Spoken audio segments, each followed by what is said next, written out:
Welcome to Stuff You Missed in History Class, a production of iHeartRadio.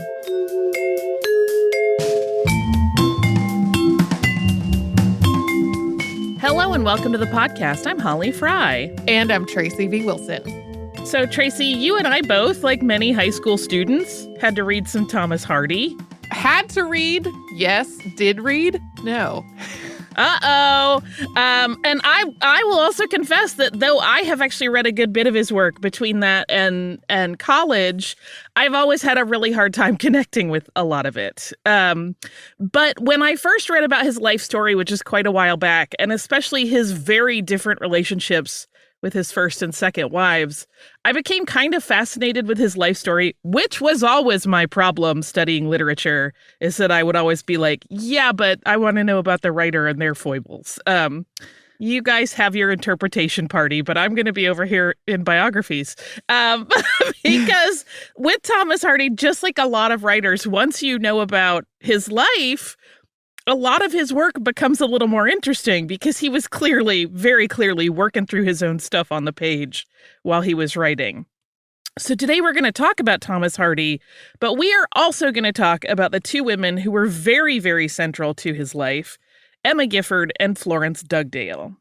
So Thomas Hardy was born June 2nd, 1840 in Dorset, England, and he was the first child born to a stonemason, also named Thomas Hardy, and Jemima Hand Hardy. They had 3 more children after the younger Thomas was born. The family home was in a pretty remote area, and living in these surroundings of this open heathland of Higher Brockhampton really left an impression on him. Imagery of that kind of surroundings and upbringing that would come up a lot in his writings as an adult. And as a young boy, Thomas got a pretty rudimentary education initially. He attended a village school for only a year. That didn't even start until he was 8, in part because he was often pretty sickly as a child in his early years. But after that first year, he then started attending school in Dorchester, which offered a much more structured curriculum. As a teenager, Hardy became an apprentice to an architect named John Hicks. This arrangement started when Hardy was 16, and it lasted for about 6 years. When he was 22, Hardy made the move of more than 100 miles to London to start a new job there. He had other career ambitions, which we will get to in a moment, but he thought that architecture would offer him a solid way to make and save up some money. So he had gotten this job as a draftsman working for the office of Arthur Blomfield.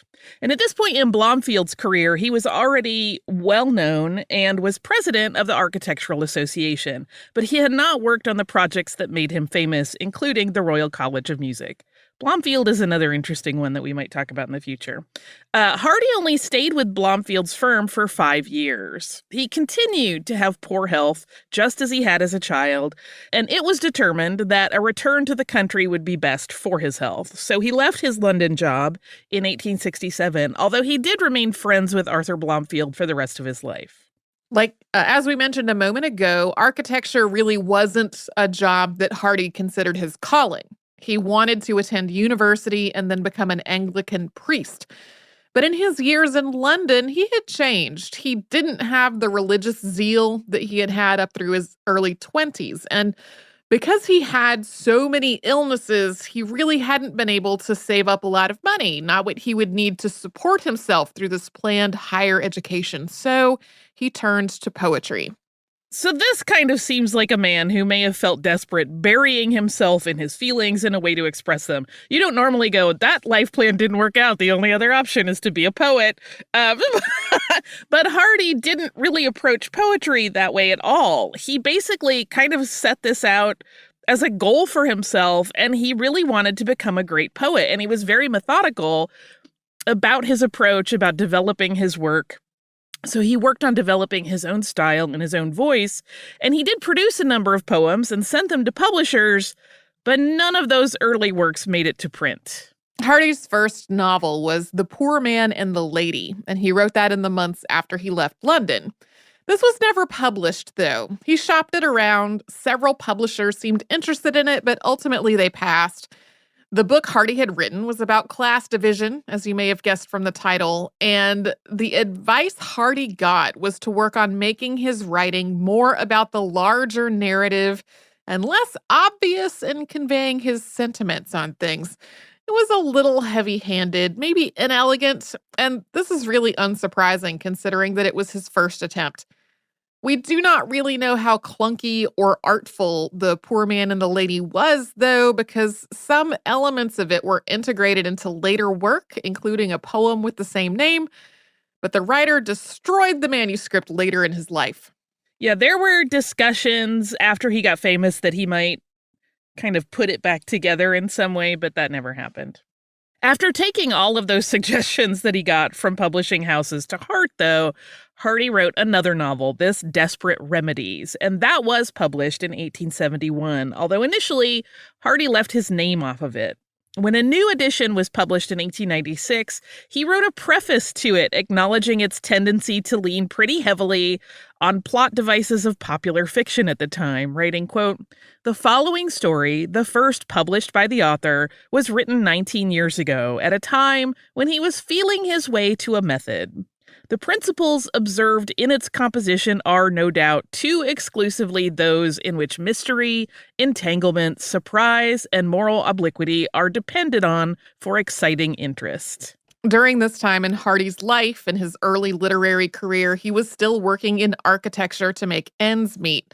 When he left London, first he went back to work with John Hicks and then moved on to a more lucrative position at the firm of G.R. Crickmay.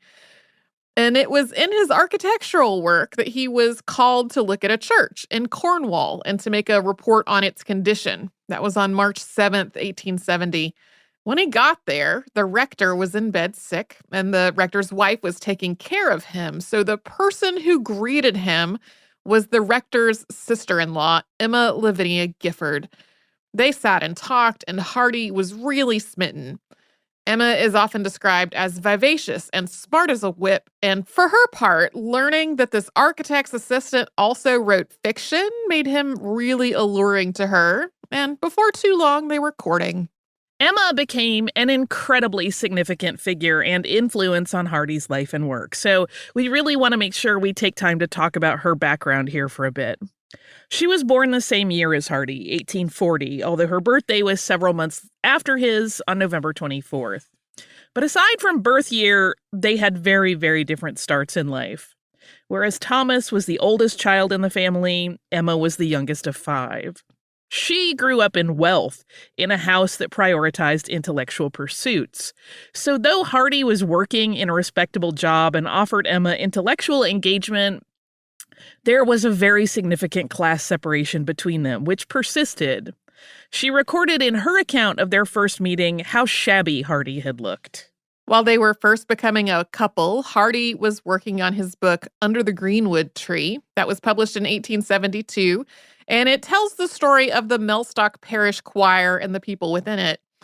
But his next work, called A Pair of Blue Eyes, was obviously deeply influenced by Emma's presence in his life. The same year that Under the Greenwood Tree was published, which was initially anonymously, Hardy was asked to contribute a monthly fiction serial to Tinsley's magazine. That fiction was A Pair of Blue Eyes. And Hardy took a big leap of faith with that assignment because he decided that he was going to leave his architecture job and work on fiction full time. That was starting in about the middle of 1872. This meant that he was giving up his steady income without much promise of a future. Tinsley's magazine was fairly new, having been established in 1867, and it was subheaded as Illustrated Monthly Magazine of Light Literature. The owner, William Tinsley, had had some success in the magazine and publishing field, but had also been known to mismanage money just terribly and had gone through several bankruptcies before founding Tinsley's magazine. But soon, another literary magazine, Cornhill Magazine, also asked Hardy for a serialized story, and this resulted in Far from the Madding Crowd, Hardy's famous pastoral novel about Bathsheba Everdeen and the 3 men vying for her love. Cornhill had a much larger readership than Tinsley's, and Hardy's work developed a following through this publication. The serialized story was published in book form in 1874, and it established so many of the hallmarks of Hardy's work. It is set in Wessex, where many of his fictional works take place, and it juxtaposes the idyllic surroundings against the challenges and difficulties of life. That same year it was published in book form, Thomas Hardy married Emma Gifford. Their courtship had been going on for 4 years at that point, and Thomas had made regular trips to visit Emma in Cornwall since their first meeting. And this was no small feat.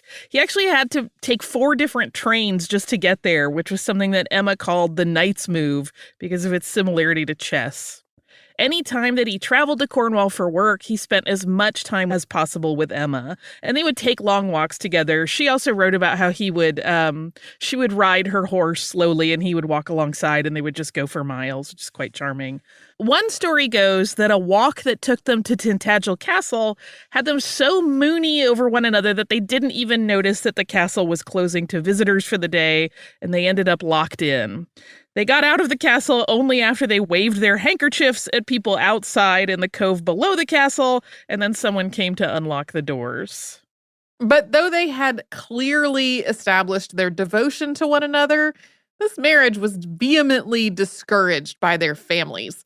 There were very real concerns that this class difference between them would prove to be too difficult to overcome. Emma's family thought that she would be marrying down. Hardy's family thought that he could never keep a spouse who had been raised in that kind of privilege really happy. But the two of them, they did not listen to their family's wishes. They got married on September 17th, 1874, and then they went on a honeymoon in France. The marriage was not quite what either of them had anticipated, and we will talk about that after we have a sponsor break.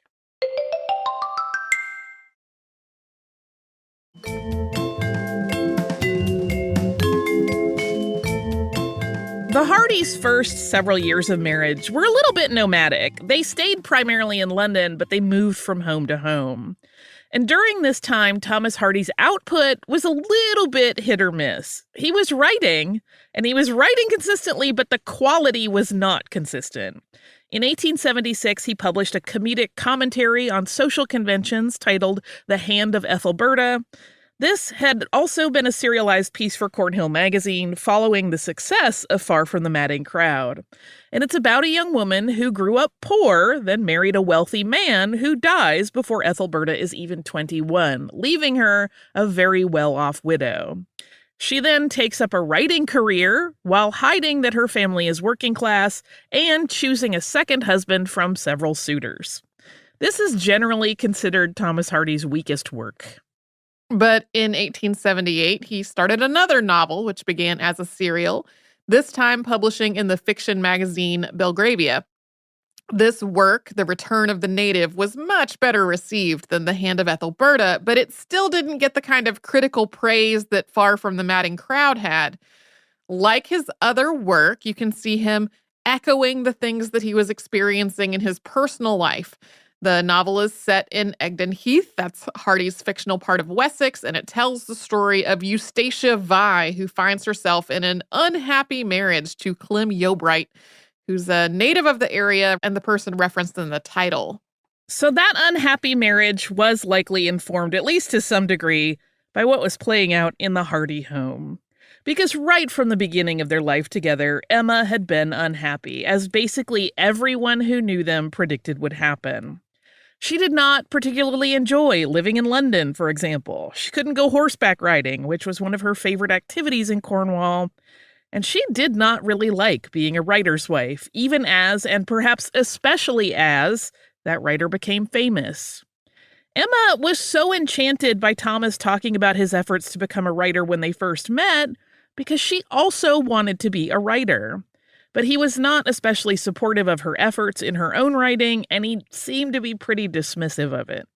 In the early 1880s, Hardy turned out 3 more novels. The Trumpet Major in 1880, A Laodicean in 1881, and Two on a Tower in 1882. The Trumpet Major was set in 1804 and tells the story of a romance that plays out against the backdrop of Napoleon's army invading. Two on a Tower is the story of a woman who falls in love with an astronomer, only to have that romance obstructed. The most different of these books is A Laodicean, which Hardy worked on while he was really sick and thought he might not live. It's the story of a woman who inherits a castle and hires architects to work on it, and then finds herself attracted to each of them. We don't know for certain what illness Hardy was dealing with at this point, but later in his life, he said it was bladder inflammation. In 1883, the Hardys moved to Dorchester in southern England, not far from where Thomas had grown up. This was once again intended to bolster his health, particularly after he had gone through that illness while writing. But there had also always been this distinct awareness when they were in London that he had grown up in a far lower social class than most of the people he knew and his wife, so he was probably kind of eager to leave for that reason as well. In Dorset, Hardy acquired a plot of land and designed a home for it, which was called Max Gate. His brother, who had followed in their father's line of work, did the stonework for Max Gate. And so for the first time, after a decade of marriage, the Hardys had a home that was theirs, not a rental, and all of that nomadic moving around London was over. In 1886, Hardy published The Mayor of Casterbridge, and this book reflects his new life in Dorchester. The writing includes pieces of the place's history interwoven into the fictional plot, and it also has locations from around Dorchester used as settings for various events. The mayor referenced in the title is the character of Michael Henchard, who had become the mayor of Casterbridge after having grown up in a life of poverty and being a laborer. Hardy's next novel was The Woodlanders. This book published in 1887 after having run as a series in Macmillan's magazine. It is, once again, a critique of class divisions and makes clear that it has become all too common for people of higher social status to be lauded as great, even though they are often morally corrupt, while honest, good people of lower social standing are not afforded the same praise. That whole book is set in the timber industry and a family business. After The Woodlanders, Hardy published a collection of some of his short stories, which had appeared in various magazines over the years. This was titled Wessex Tales. He published several similar collections in the remaining years of his career. In 1892, Hardy had worked on a serialized story titled The Well-Beloved, A Sketch in Temperament. Actually had a different title initially, but that's what it's known for these days. But unlike his other serialized works, it was not published right away as a novel. The book, whose protagonist falls in love with a woman, and then with her daughter, and then with her granddaughter, is very critical of marriage. It was eventually reworked, possibly because Emma was unhappy at the thought of the original being novelized, and it was released as the last of Hardy's novels in 1897, but was not the last he had written. In 1891, Tess of the D'Urbervilles was released as a 3-volume novel after running as a serial in the magazine Graphic. This novel is considered one of his best. It relays the story of a young woman named Tess Durbeyfield, whose father discovers he's actually descended from a noble family, the D'Urbervilles. Tess is sent to the D'Urberville mansion to make their case, and the Durbeyfield family hopes that these wealthy D'Urbervilles will confer a fortune upon Tess once they realize they're related. But Tess is seduced by a son of the family and gives birth to a child who dies as a baby. Her life continues to unravel from that point, and she's just stuck in a life that has no hope at happiness, and that leads her to desperate action. This novel was originally criticized for the perceived immorality of the main character, although Hardy's intent was to show a woman who was victimized by a social hierarchy and the power that hierarchy allows people to wield to the ruination of others. In 1895, Hardy published his most bleak work, Jude the Obscure. Class is once again a significant element and a driver of the story, with the titular character of Jude wanting to pursue higher education, but instead having to become a stonemason. He is also lured into an unhappy marriage and then is abandoned by his wife and falls in love with his cousin Sue, who marries another man in her own unhappy match. The two, Jude and Sue, eventually live together as a couple, but as they are unmarried, there are a lot of obstacles that come up in their lives. The denouement of this book is ultimately unhappy, and like Tess, the book was criticized for encouraging immorality. It is also today considered one of his best works. The harsh criticism of these two novels is sometimes mentioned as a possible reason why Hardy went back to his first literary love of poetry after publishing Jude the Obscure. Though he had turned to serial fiction and novels as a way of making a living as a writer, he had always continued to write verse. And in 1898, after finally publishing his much-edited novelization of The Well-Beloved, Hardy published his first book of verse, which was titled Wessex Poems. It had a preface that read, quote, "Of the miscellaneous collection of verse that follows, only 4 pieces have been published, though many were written long ago, and others partly written. In some few cases, the verses were turned into prose and printed as such, it having been unanticipated at that time that they might see the light." This book seemed to critics almost a curiosity. Hardy had illustrated the book himself. He also makes a note in the preface that, like, oh, those illustrations might not have anything to do with the text. They're just there. And while some of the poems are very straightforward, others are verse fiction, much of it historical. For example, of these 2 variations, one is titled "To a Lady Offended by a Book of the Writers," and it opens with, "Now that my page upcloses, doomed, maybe, never to press thy cozy cushions more, or wake thy ready yeas as heretofore, or stir thy gentle vows of faith in me." In contrast, the poem Leipzig, which has the date 1813 as a subtitle, is set up with a scene note at the beginning. Quote, "The master tradesman's parlor at the Old Ship Inn, Casterbridge, evening." And it features a German character known as Old Norbert, who relays a story about his mother's life. During the late 1890s, I kept finding various dates. Emma moved into the attic at Max Gate, making it her own sort of apartment. They actually had work done to make it like a cute little livable space. And she would take her breakfast and lunch there when she was not out or entertaining.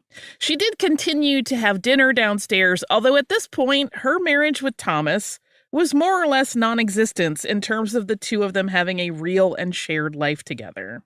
Several years later, in 1903, Hardy started publishing an epic poetic drama titled The Dynasts. It's a drama, but one that was never intended for the stage, set during the Napoleonic Wars. That first volume alone contained 6 acts and 35 scenes. The writing uses historical events as the framework to tell the stories of the people impacted, as well as to offer up commentary by spirits and intelligences. In 1905, Hardy had a meeting with a young woman named Florence Emily Dugdale at Max Gate. This was a significant meeting, and we are going to talk about Florence after we hear from the sponsors who keep Stuff You Missed in History class going.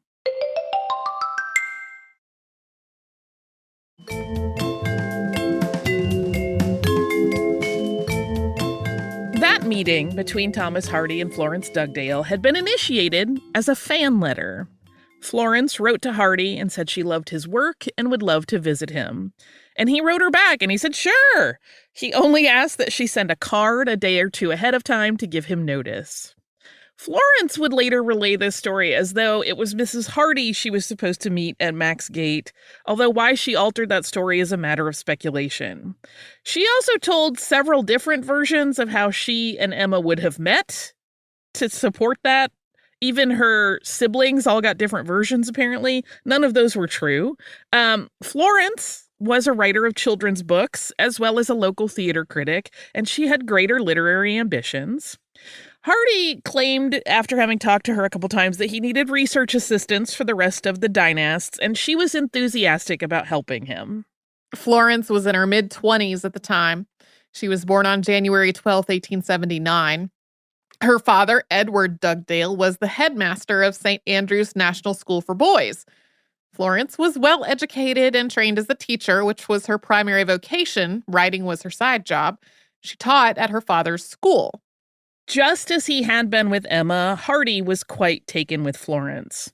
He wrote and published a poem titled After the Visit, which opens with the stanza, "Come again to the place where your presence was as a leaf that skims down a drouthy way whose ascent bedims the bloom on the farer's face." The poem goes on to note the smell of the flowers in the air, the beauty of the changing colors of the clouds, and, quote, the large, luminous, living eyes regard me in fixed, inquiring wise, as those of a soul that weighed scarce consciously the eternal question of what life was. Yeah, later in life, when he republished that poem, he wrote a subheader that it was to FED. So at that point, everyone knew it was for her. For the next several years, Florence became more and more ensconced in life at Maxgate, although she was living in London, so traveling back and forth to Dorset was actually a lot. She served as a research assistant, a friend, and eventually an editor for both of the Hardys. Emma was writing her own novels for a bit, including one that is about a woman who is the muse for all of her husband's work. A lot of autobiographical stuff going on in their writing. There has actually been a great deal of speculation about whether or not Florence and Thomas started up a romantic relationship during this time. Depending on the biography you read, people will say with certainty what they think it is, as though it is fact. But we don't really have any evidence. They were certainly very close, and they spent a lot of time together, and they even traveled together to visit Hardy's friends. But we don't know anything with certainty. It does appear that Emma didn't know that Florence was helping Thomas at first. Florence had introduced herself to Emma at a lecture that Emma had given at the Lyceum Club, and the two had become friends. And for a while, this was a tenuous situation because each spouse thought Miss Dugdale was their friend. There was some competition and even fights over it. This seems like a super healthy dynamic. Oh, my goodness. Listen, I have thoughts for the behind the scenes. In 1908, Thomas Hardy was offered a knighthood, and he turned it down. The reasons for this decision are a little unclear. There is one speculation that is kind of the salacious version that had he accepted the knighthood, it would have made Emma Lady Hardy and given her a title, which she would have enjoyed, and he declined just to prevent her from having it. We do know that he made that decision without talking it over with his wife, but Hardy was also against the entire idea of honors like knighthoods, and it's just as likely that he turned it down because he didn't want to appear like one of the villainous people of privilege in his many novels about classism. He did, however, accept the Order of Merit in 1910, perhaps because that particular award was in recognition of persons who, quote, may have rendered exceptionally meritorious service towards the advancement of art, literature, and science, so it would have felt less like a class-related honor and based truly on his own achievement. In late 1912, Emma Hardy was unwell. She had been an avid cyclist for years, but she started to find that her rides were just too taxing. She hired a maid named Dolly, who was 14. Dolly was a great comfort to her. She didn't seem to mind carrying meals and other necessities up and down the stairs to the attic. Emma refused to have a doctor visit, and Thomas dropped the subject. But by the end of November, she was no longer interested in food.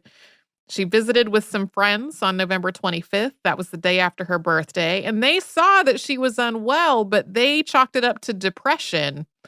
On the 26th, Emma consented to have a doctor visit, but she did not agree to a physical exam. The doctor thought she had made herself unwell by refusing to eat, and she died the next day. At this point, the Hardys had been married for 38 years, although about half of that most people would say was fairly estranged. After Emma died, Thomas discovered a manuscript called Some Recollections, which was a biography about her life up until her marriage, and another work titled What I Think of My Husband. Parts of Recollections were actually incorporated into an autobiography that Hardy worked on later, and he is said to have burned What I Think of My Husband after reading it. Over the years, the exact role of Emma Hardy and the nature of her personality have been the focus of a lot of theorization and discussion and presumption. Some friends of Hardy described her in tremendously negative ways. Those descriptors have stuck around through the years. They're often repeated, but also considered as though they're fact with no context for their larger relationship. Hardy's family, his sisters in particular, were known to tell people all kinds of damaging things about Emma. She has been described as snobbish, spoiled, and even crazy. as jealous and ridiculous. But it's been pretty rare for historians to really look at her life and seek out what she was actually like. She was, for example, a vocal advocate for animal rights, and she was active in the anti-vivisection movement. She wanted reforms for the poor to improve the education of underprivileged children, and she wanted teachers to be in, quote, an exalted position. She was also deeply invested in the suffrage movement, and she was known to throw spectacular parties at Maxgate. Hardy himself seems to have recognized after Emma's death that their estrangement was not solely her doing. He mourned not just for her, but for having lost what they had when they met at 30 and became really infatuated with one another. Some of this suggests that he just never came to terms with either the idea that a person is never the idealized version that you may have in your head, or the notion that people grow and change.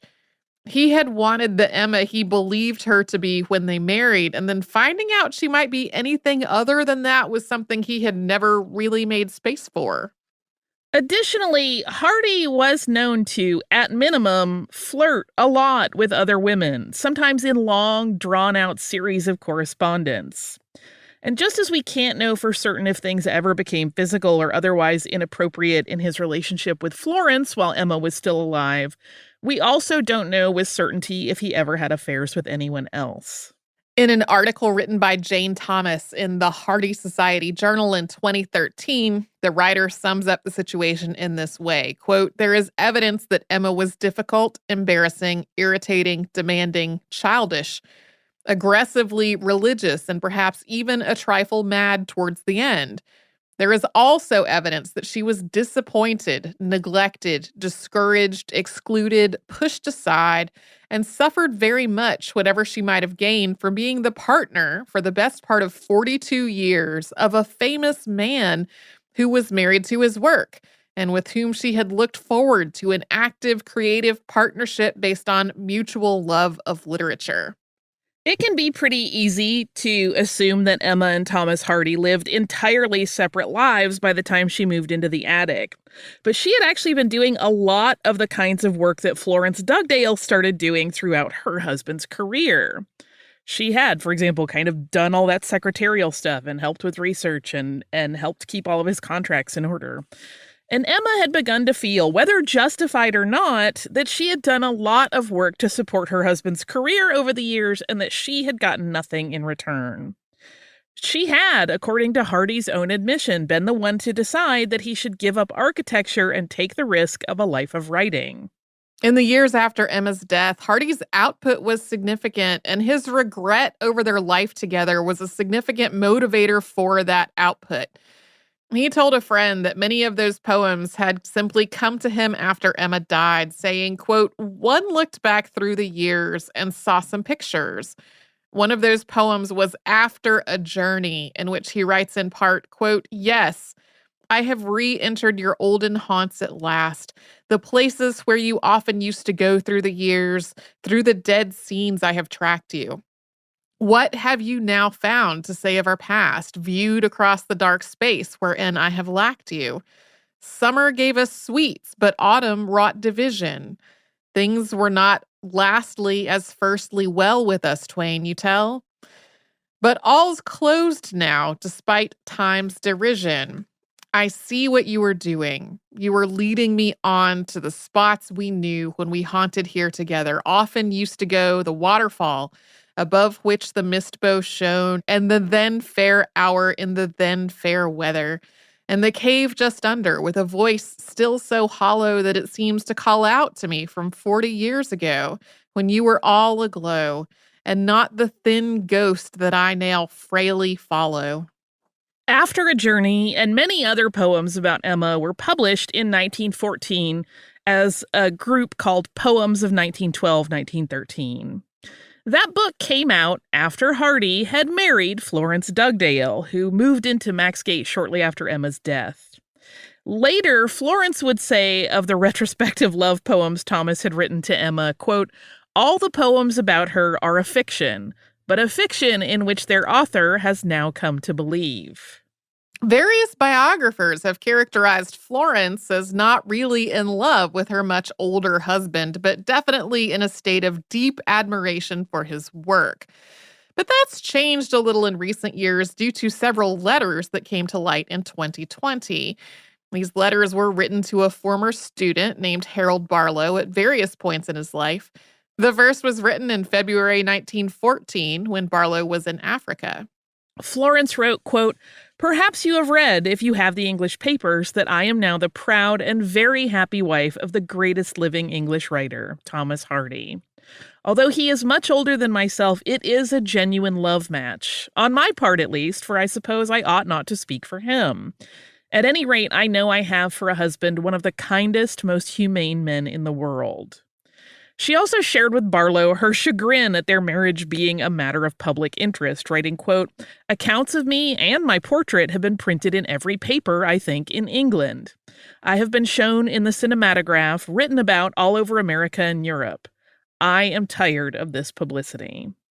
Since Barlow was not someone with a platform to publicize these personal missives, there appears to be no motivation to write so lovingly of Hardy unless she just meant it.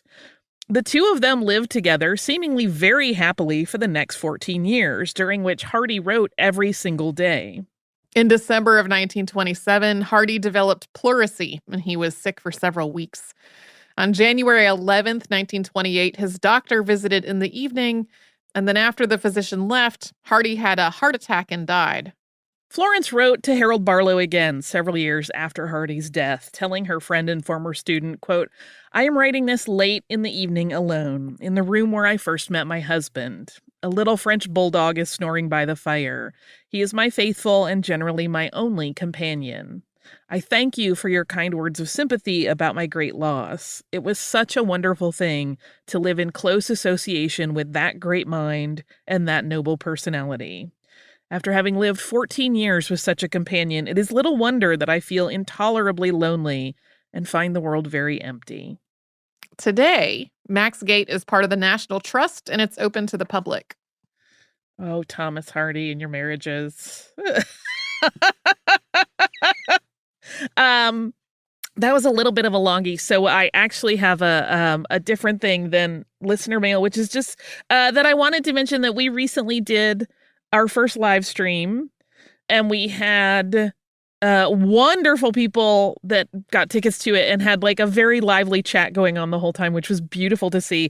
And then you and I got to do calls with a number of people, several dozen people afterwards. Mm-hmm. And it was just really, really wonderful and sort of reinvigorating. And I knew that I had really been missing live shows, but like it brought into incredibly sharp focus how much I missed connecting with everyone. So I want to thank everyone who was part of that, and Loop Live, because they were great to us. They were. It was just such a fun night, and I am eternally grateful, and I just wanted to say that. If you would like to write to us, I'll do listener mail again in the future. I just wanted to get all that out. You could do so at historypodcast@iheartradio.com. You can also find us on social media as Missed in History. And if you would like to subscribe to the show, that is a simple procedure. You can do that on the iHeartRadio app or really anywhere you listen to your favorite podcasts.